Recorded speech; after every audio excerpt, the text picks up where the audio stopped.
Hello देसी twin gang, कैसे हैं आप सब। वैसे जो वेबटून जानते हैं वो तो समझ ही गए होंगे, बट जो नहीं जानते हैं उन्हें बता दूं। वेबटून क्या होता है? ये कॉमिक्स का नया डिजिटल अवतार है।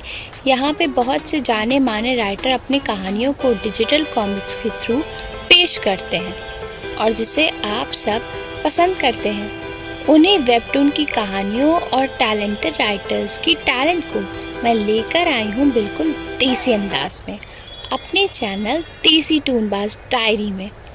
यहाँ पे कॉमिक्स सिर्फ पढ़ते नहीं, महसूस की जाती है। यहाँ पे कहानियों के ज़रिए आप अपने आप से मिलेंगे।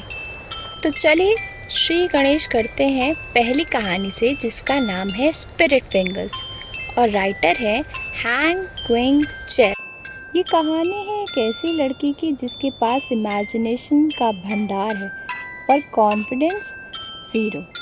उसका नाम है एमी, एक टिपिकल डॉगी गर्ल जैसे हम या आप कभी थे या अब भी हैं। उसकी बहुत सी चीज़ें करना पसंद है, पर हर टीनेज गर्ल की तरह अभी भी वो खुद को ढूंढ रही है कि उसे सच में क्या पसंद है। एक दिन लिवली और कलरफुल स्ट्रेंजर से मिलने के बाद वो अचानक से अपने खुद के कलर्स में इंटरेस्ट लेने लगती है। असल में ये एमी की ही नहीं, ये कहानी है उन सब लोगों की जो अपने असली रंगों से मिलने की कोशिश कर रहे हैं।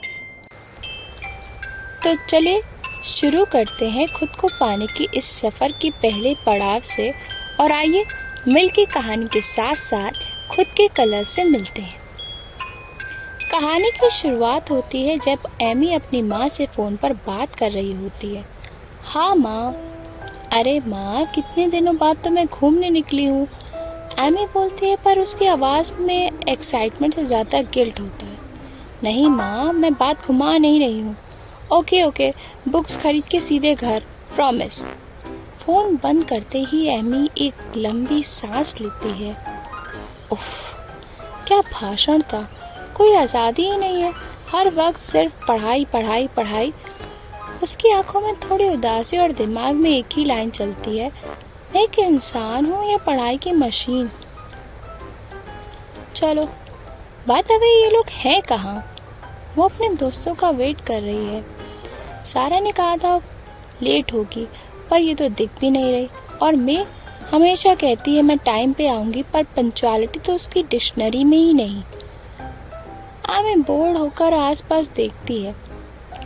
कुछ लड़कियां खिलखिला कर हंस रही होती हैं। एमी उन्हें देखती है, उसके लिए वो लड़कियां शाइन कर रही होती हैं। इनके लेग्स कितने स्ट्रेट और स्लिम हैं, और मेरे, वो खुद की तरफ देखती है। मैं कभी शॉर्ट स्कर्ट में अच्छी नहीं लग सकती। हश। फिर एमी अपने आसपास की लड़कियों को देखती है और उसे अपने अलावा वहाँ मौजूद हर एक लड़की सुंदर लगती है। उसे लगता है इतनी सुंदर है ये सब लड़कियां, ये सब खाती क्या है जो इतनी सुंदर है? आखिर खाती क्या है ये लोग? एक मिनट, ये लड़कियां तो इसीलिए इतनी सुंदर है ना क्योंकि ये लोग कुछ खाती ही नहीं। उप्स, माय बैड। तो आखिरकार एमी सॉन्ग 17 साल की उम्र में उन्होंने यूनिवर्स की सबसे परप्लेक्सिंग मिस्ट्री को सॉल्व कर दिया। एमी सोचती है सब मेकअप है, जब मैं कॉलेज जाऊंगी तो मैं भी मेकअप यूज़ करूंगी और उन्हीं की तरह बहुत सुंदर हो जाऊंगी, और मेरा वेट सो इजी। एमी सोचने लगती है और उसकी कैलकुलेशन चालू हो जाती है। मुझे रोज़ 20 लैप्स लूज़ करने होंगे, तो 2 साल का 0.83 लैप्स मतलब साल का 10 पाउंड कार्डियो वेट मस्ट है। और हाँ, डाइट रेस्ट्रिक्शन तो इम्पॉर्टेंट होता ही है। पर ये सब के अलावा मुझे क्यों ऐसा लग रहा है मैं बहुत इम्पॉर्टेंट चीज़ बोल रही हूँ? अरे हाँ, ये सबसे भी पहले मुझे कॉलेज जाना होगा। तभी लोगों की आवाज़ आती है, अरे ये क्या पागल है? और फुश, एक कलरफुल तूफान एमी की जिंदगी में घुस जाता है। एक लड़की ग्रीन हेयर में, विंटर में भी बीच स्टाइल आउटफिट में, और उस ग्रीन हेयर लड़की के सामने कुछ लोग बैठे उसका स्केच बना रहे होते हैं और ग्रीन हेयर लड़की उन लोगों से कहती है, हो गया तुम लोग का। और वहाँ बैठे स्केच बनाने वाले लोग कह रहे थे, अभी तो केवल 1 मिनट हुआ है। स्केच बनाने वाली दूसरी लड़की कहती है, मुझे तो 2 मिनट चाहिए स्केच बनाने के लिए। फिर ग्रीन हेयर गर्ल बोलती है, तुम सब बहुत जालिम हो, यहाँ पर मैं सर्दी से जमी जा रही हूँ। तभी स्केच बनाने वाले ग्रुप में एक मेंबर बोलता है, ऐसा है तो तुम्हें अपना रिव्यू अच्छे से देना चाहिए था। दूसरा बोलता है, इस कॉस्ट्यूम का आइडिया भी तो तुम्हारा ही था। तीसरा मेंबर कहता है, ओहो ज़्यादा मत हिलो, ड्रॉ करने में मुश्किल होती है। वहाँ खड़े सभी लोग मजाक बना रहे होते हैं। क्या लड़की है। कोई कहता है, अरे इसके साथ किसी ने प्रैंक किया है लगता है, और इसका फिगर तो देखो, ये तो मॉडल लग रही है। वही खड़ी एमी भी सोचती है, अरे बाप रे, ये तो पक्का ठंड से जमी जा रही होगी। वही ग्रीन हेयर लड़की सोचती है, ओहो क्या बेइज्जती है। तभी ड्रॉ करने वाले मेंबर चिल्लाते हैं, ओहो अब हिलना मत स्टार्ट करो, क्या तुम चाहती हो तुम्हें दूसरा पोज करने को कहा जाए। और ग्रीन हेयर हंस के सोचती है, मेरी ये बेइज्जती इन लोग की ड्राइंग में हमेशा के लिए रह जाएगी। फिर वो और बढ़िया सा पोज देती है और चिल्लाती है, बाहर में जाओ सब, मैं तो कॉन्फिडेंट हूँ। वहाँ पे खड़े सब लोग कहते हैं, मे बी कोई कॉमेडी शो हो रहा है। बट एमी कहती है, wow she is so cool. क्योंकि एमी के लिए सबको अवॉइड करके केवल खुद पे फोकस करना बहुत बड़ा सब्जेक्ट है। वहाँ स्केच बनाने वाले ड्राइंग मेंबर्स हंसने लगते हैं और कहते हैं, तुम तो मुझे हंसा रही हो, मैं ड्रॉ कैसे करूं। दूसरी मेंबर कहती है, ये हुई ना बात, चलो हमें 1 और मिनट दो। तीसरी मेंबर कहती है, ज़रा लेफ्ट को मोड़ना। एमी उन सब को देखती रह जाती है। उसे लगता है ये ड्राइंग ग्रुप मेंबर कितने वियर्ड हैं, but good kind of weird. न केवल मॉडल बल्कि बाकी सब भी कितनी कूल लग रहे हैं अपनी चीज़ों को करते हुए। मोस्ट इम्पॉर्टेंट, वो कितना इंजॉय कर रहे हैं आपस में। उन लोग के बीच एक एनर्जी होती है, मस्ती है, आर्ट है और थोड़ा सा मैडनेस है। एमी सोचने लगती है और उसे याद आता है कि जब वो छोटी थी उसे भी ड्राइंग करना पसंद था। ये लोग मुझे फिर से उन दिनों की याद दिला रहे हैं। अब मैं फिर से ड्रॉ करना चाहती हूँ। और फिर स्पॉटलाइट जाती है एक लड़के पे। ब्लू जैकेट, स्पेक्स और फोकस इतना कि मोनालिसा भी इम्प्रेस हो जाए। एमी उसे देखती है, उसे लगता है कितना क्यूट है, बिना स्पेक्स और भी चार्मिंग लगेगा। पर जब उस लड़के की नज़र एमी से टकराती है, एमी फ्रीज हो जाती है। ओह माय गॉड, उसने मेरी आंखों में देखा। डर के मारे वो तुरंत मुड़ जाती है। वो अपने दोस्तों को टेक्स्ट करती है और कुछ ही सेकंड में वहाँ के हाल बता देती है। I just met my dream art school prince, he was totally checking me out. पर भेजने से पहले ही पीछे से एक वॉइस एमी को सुनाई देती है। एमी मुड़ती है और देखती है blue jacket boy himself. Amy का फोन गिर जाता है, मुंह खुल जाता है और टाइम फ्रीज हो जाता है। और यहीं से स्टार्ट होती है the great Amy adventure volume 1, जहां उसकी इमेजिनेशन फिर से जिंदा होंगी और उसका कॉन्फिडेंस थोड़ा थोड़ा ग्रो करेगा इन मिसमैच स्केच लाइन से।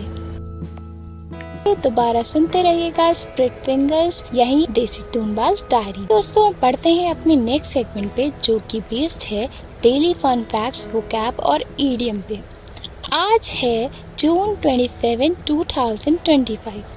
पर क्या आपको पता है कि 27 जून की एक सिंपल सी तारीख नहीं, इसमें छुपे हैं कुछ ऐसी बातें जो आपको अमेज कर देंगी।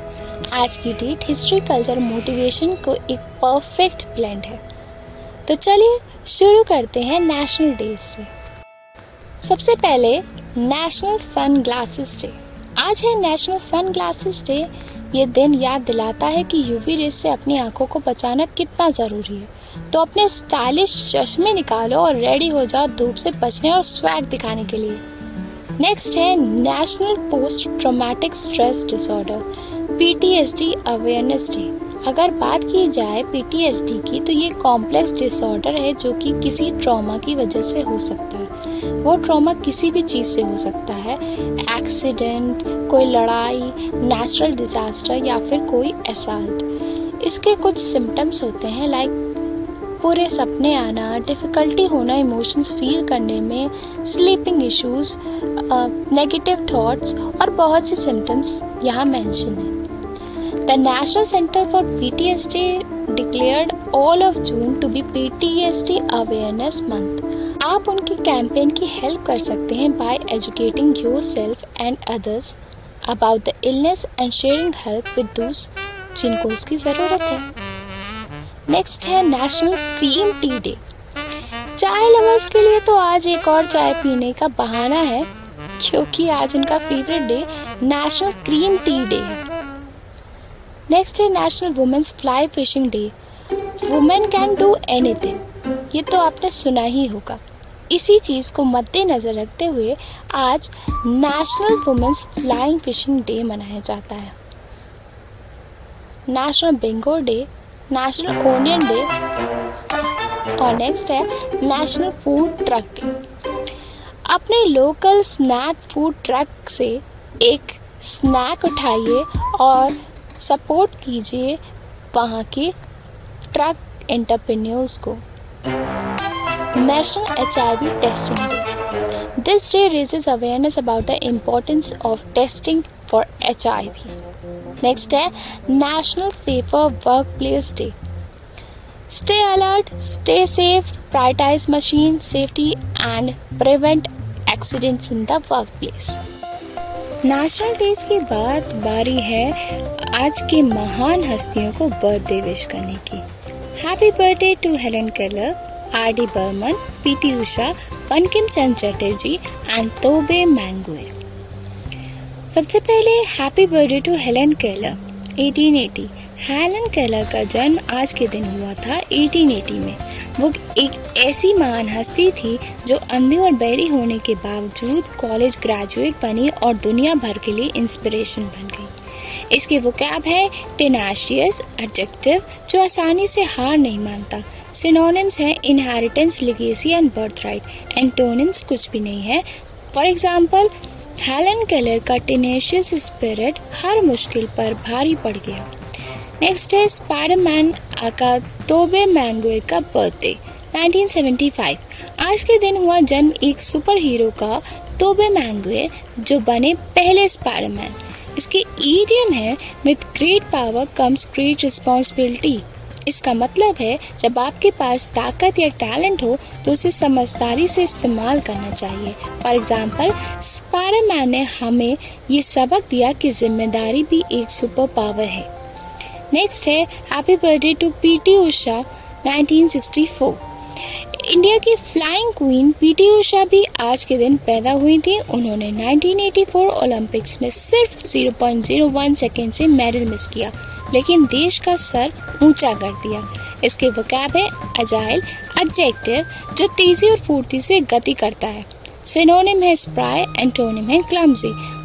फॉर एग्जाम्पल उषा जी का अजाइल रनिंग ने नए रिकॉर्ड्स बनाए। इसके ईडियम है ब्रेक रिकॉर्ड्स। इसका मतलब है किसी फील्ड में सबसे अच्छा परफॉर्म करना। फॉर एग्जाम्पल उन्होंने नए एथलीट्स का रिकॉर्ड तोड़ने का जुनून दिया। नेक्स्ट है बंकिम चंद्र एंड RD बर्मन का बर्थडे। बंकिम चंद्र चटर्जी 1838 वंदे मातरम के रचयिता और RD बर्मन 1939 जिन्होंने बॉलीवुड म्यूजिक को नए रंग दिए। दोनों का जन्म भी आज के दिन हुआ था। इसके वोकैब है मेलोडियस, सुरीला और मधुर। सिनोनिम्स है डुलसिट, हारमोनियस, एंटोनिम है discordant. For example RD Burman की मेलोडियस धुनें आज भी दिल जीत लेती हैं। ईडियम में हिट द राइट नोट्स, जिसका मतलब है हर काम को परफेक्ट तरीके से करना। For example RD Burman hit the road in each song. Birthday के बाद आज की पुण्यतिथि फील्ड मार्शल सैम मैनेक्शॉ की पुण्यतिथि 2008। इंडिया के पहले फील्ड मार्शल सैम मैनेक्शॉ की पुण्यतिथि भी आज है। उन्होंने 1970 वॉर में जीत दिलाई और उनका नाम हर फौजी के दिल में है। इसके वोकैब है गैलेंट, बहादुरी से लड़ने वाला, सिनोनिम फॉर गैलेंट, वैलिएंट और शिवालरस। एंटोनिम है चार्लिश, रूड। फॉर एग्जाम्पल, मैनेक्शॉ की गैलेंट लीडरशिप ने सेना को विजय दिलाई। ईडियम है फॉलन हीरो, एक ऐसा हीरो जो दुनिया छोड़ चुका है लेकिन यादों में जिंदा है। नेक्स्ट है 1964 में बना 3 मूर्ति भवन म्यूजियम। पंडित नेहरू के रेसिडेंट को आज के दिन नेहरू मेमोरियल म्यूजियम बनाया गया। ये जगह भारत की राजनीति और इतिहास की यादों को संग्रह है। इसके वोकैब है हेरिटेज, जिसका मतलब है विरासत या परंपरा जो हमें पुरखों से मिली है। सिनोनिम है लेगेसी या इनोवेशन। फॉर एग्जाम्पल, 3 मूर्ति भवन भारत के डेमोक्रेटिक हेरिटेज को संभालता है। ईडियम है a trip down memory lane, जिसका मतलब है बीते हुए पलों को याद करना। फॉर एग्जाम्पल, इस म्यूजियम की सैर के एक ट्रिप डाउन मेमोरी लेन जैसी है। नेक्स्ट है micro, small and medium size enterprise day. ये दिन हमें बिजनेस और इंटरप्रेन्योरियल स्ट्रैटेजीज के बारे में समझाने की स्पिरिट देता है। नेक्स्ट है decide to be married day. तो भाई, जिनके मन में शादी के लड्डू फूट रहे हैं, आखिर आपका दिन आ ही गया। आज ही अपनी शादी फिक्स कर लीजिए, क्योंकि आज है decide to be married day. Next है वर्ल्ड्स फर्स्ट एटीएम इंस्टॉल्ड 1967। आज के दिन 1967 में दुनिया के पहले एटीएम लंदन में इंस्टॉल हुआ था, जिसका नाम है बार्कलेज बैंक। आज हम बिना बैंक जाए पैसे निकाल सकते हैं thanks to this invention. Do you know facts? Rath Yatra special, छुपी हुई बातें जो दिल जीत ले। 27 जून 2025 एक बहुत पवित्र दिन है। इस दिन ओडिशा के साथ साथ कई और देशों में भगवान जगन्नाथ की रथ यात्रा बड़े धूमधाम से निकालते हैं उनके भक्त। तो चलिए जानते हैं रथ यात्रा से जुड़ी हुई कुछ दिव्य बातें। रथ यात्रा हर साल आषाढ़ महीने में जून जुलाई में मनाई जाती है। इस दिन भगवान जगन्नाथ, बहन सुभद्रा और भाई बलराम अपने मंदिर से निकलते हैं और गुंडीचा मंदिर की ओर जाते हैं। रथ यात्रा के 3 रथ नंदी घोष, जिस पे विराजते हैं जगन्नाथ जी, तालाध्वज बलराम जी और दार पदयाना अलग अलग राशियों और तत्वों को दर्शाते हैं। लोग मानते हैं कि इनमें ब्रह्मांड की शक्तियों का प्रत्यक्ष रूप छुपा है। इतिहास के अनुसार कई बार ऐसा हुआ है कि जब रथ खींचते खींचते थक जाते हैं उनके भक्त, तो रथ अपने आप चलने लगता है। लोक विश्वास के हिसाब से भगवान स्वयं अपने भक्तों के पास जाने के लिए रथ खींचते हैं। जगन्नाथ जी के हाथ क्यों नहीं होते? इसके पीछे छुपी है एक दिल छू लेने वाली कहानी। जगन्नाथ जी का रूप अधूरा इसलिए होता है क्योंकि विश्वकर्मा ने अपना काम अधूरा छोड़ दिया था, क्योंकि उन्होंने शर्त रखी थी कि उनका काम देखने कोई नहीं आएगा, पर राजा ने देख लिया। तब से जगन्नाथ जी का ये रूप ही पूजा गया, क्योंकि भक्ति में रूप नहीं भावना देखी जाती है। इस इवेंट में 10 लाख से ज्यादा लोग सिर्फ एक दिन में शामिल होते हैं। इतना क्राउड किसी कंसर्ट या स्टेडियम में नहीं होता जितना यहाँ दिखाई देता है। ये सबूत है कि जो यंगस्टर सिर्फ धूम धड़ाका पसंद करते हैं, उनके मन में आप सबके साथ साथ भगवान के प्रति आस्था कई ज्यादा है। माना जाता है कि अगर रथ की रस्सी को एक बार छू लिया जाए तो आपके पाप धुल जाते हैं और मोक्ष की ओर एक कदम आप आगे बढ़ाते हैं। जगन्नाथपुरी का मंदिर दुनिया का पहला ऐसा मंदिर है जहां भोग महाप्रसाद पहले भगवान के भक्तों को दिया जाता है, फिर भगवान को। कहा जाता है भक्त पहले भगवान बाद में। हर साल नए रथ बनाए जाते हैं और उसके लिए नीम के एक खास पेड़ चुने जाते हैं जिनमें कोई दाग न हो। और वो पेड़ सपने में दर्शन देकर स्वयं अपना चयन करते हैं। और एक और खास बात, अंग्रेजों को डर था कि लोग का इतना बड़ा झुंड किसी दिन उनके खिलाफ भी इकट्ठा हो सकता है, इसलिए वो रथयात्रा पर छुपी नजर रखते थे।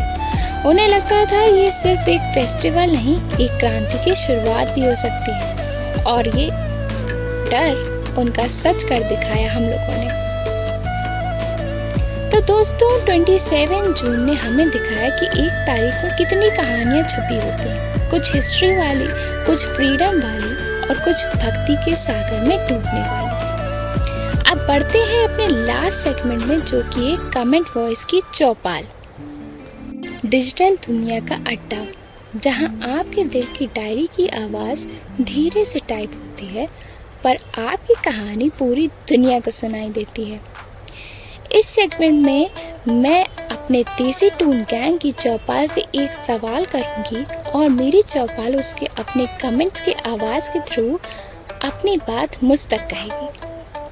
तो आज का सवाल है, दोस्तों सोचिए, क्या कभी आपकी बोरिंग, बेजान और बेरंग सी लाइफ में कोई ऐसा इंसान आया हो जिसे आने से जिंदगी एक कलरफुल तूफान बन गई? एक इंसान जिसका दुनिया को देखने का नज़रिया अलग हो, जिसने आपको इंस्पायर किया हो और आपको आपके इनर सेल्फ दिखाया हो।